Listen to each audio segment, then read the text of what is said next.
Hello दोस्तों, आज जो मैं आपको स्टोरी बताने वाला हूँ, आपने द एग्जॉस्ट नाम की मूवी जरूर देखी होगी जी की हॉरर मूवी थी। वही स्टोरी मैं आपको बताने वाला हूँ इन रियल स्टोरी में जो हुआ उसके बारे में। कई एक दादी और एक पोता, मतलब दादी और उस पोता वो एक घर में रहते थे, अमेरिका के घर में एक रहते थे। उसके मम्मी पापा की डेथ हो गई थी तो उसके मम्मी पापा रहते नहीं थे। बट वो जो उसका जो पोता था, उसकी जो दादी थी, वो काम यही करती थी, भूतों वगैरह से बातचीत करना, ये काम करती थी वो। तो उसका जो मतलब होता था उस वो अपनी दादी को बहुत ही प्रेशर करता था कि मुझे भी बात कराओ मम्मी से, मुझे भी बात कराओ, ऐसे करके। तो एक करके उस दिन ना मम्मी से उसने बात कराई। बात तो नहीं कराई, उसने एक बोर्ड दिया, उलझा सा बोर्ड। उस बोर्ड में कुछ कुछ लिखा हुआ था, मैं स्क्रीनशॉट लगा दूँगा, वो देख लेना वैसा बोर्ड। तो वो जो बोर्ड दिया था ना, उस बोर्ड में वो पूरा दिन उसी बोर्ड में लगा रहता था। बट ऐसे कर करके वो सॉल्व नहीं हुआ। और तभी क्या होता है, तभी उसकी दादी की जो है वो उसकी डेथ हो जाती है गाइस। जो उसकी दादी की डेथ हो जाती है तो वो बहुत ही अकेले अकेले रहने लग जाता है, कुछ उसको समझ में नहीं आता है। पूरे दिन वो उसी बोर्ड के आसपास खेलते रहता है। इसी के बीच एक दिन क्या होता है कि वो ना पूरा दिन लगा रहता है। तो एक दिन गेट एकदम धर धर धर धर धर 3-4 बार खुलता है और उसके आसपास एक आत्मा पूरे आसपास घूमने लग जाती है। 2-3 आत्मा घूमने लग जाती है। वो सब देखते हुए जैसे ही उसका पता भागने लगता है, गेट के बाहर एक दानव खड़ा मिलता है। दानव मतलब राक्षस सा, भूत सा ऐसा खड़ा मिलता है। अंदर खड़ा जो मिलता है वो बिल्कुल, वो भी देख के बिल्कुल डर जाता है और फिर वो अंदर चला आता है और गेट बंद हो जाती है। जब उसके मतलब बाहर वाले उसके चाचा चाची आते हैं घर से देखने, तो वो बहुत ही सहमा सा रहता है, डरा सा रहता है और वो सब बिल्कुल लेटा हुआ रहता है, थका हुआ रहता है।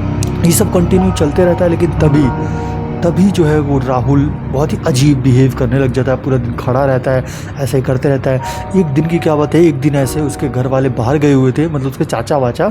तो राहुल ने क्या किया, जब उसके चाचा वाचा आए तो राहुल के हाथ में चाकू और बगल वाली एक बिल्ली देखा उसने। और जैसे कि वो बिल्ली को काट के बिल्ली को खा रहा हो, इस तरीके से सब बिल्कुल डर से जाते हैं।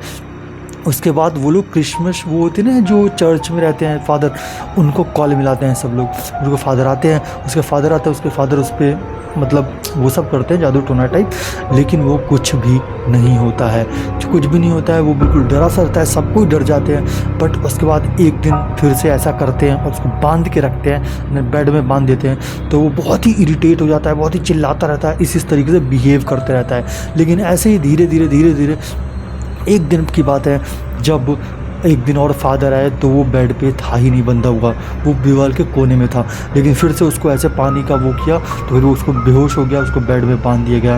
एंड देन जैसे जैसे वो मंत्र पढ़ रहा था, उसके बॉडी पे एक्स का निशान बन रहा था ऐसे करके। तब एक्स के निशान का मतलब उन्होंने बताया उसके परिवार वालों को, इस पर एक भूत नहीं, इस पर 10 भूते हमला करा हुआ है, मतलब 10 भूतों ने इस पर कब्जा करा हुआ है ऐसा करके। तब वो बहुत ही और घबरा जाते हैं। बट वो धीरे धीरे मंत्र करते हैं तो वो जो होता है अंदर से उसके पास एक काली सी वोमिटिंग आने लग जाती है, मतलब बहुत ही अजीब सी स्मेल भी, वोमिटिंग भी सब आने लग जाता है। और जब सब निकल जाता है तब वो राहुल बेहोश हो जाता है। और बेहोश होने के बाद उसके अगले दिन जब उठता है राहुल तो उसको कुछ याद नहीं रहता है, वो बिल्कुल काफ़ी थका रहता है। लेकिन उसी के 2-3 दिन बाद उसकी सारी चीज़ें ठीक हो जाती है, सब कुछ ठीक हो जाता है, न राहुल भी ठीक हो जाता है। यही थी स्टोरी। अगर आपको वीडियो अच्छी लगी हो तो प्लीज़ वीडियो को लाइक जरूर कीजिएगा, चैनल को सब्सक्राइब जरूर कीजिएगा। मिलते हैं नेक्स्ट वीडियो में, तब तक के लिए बाय।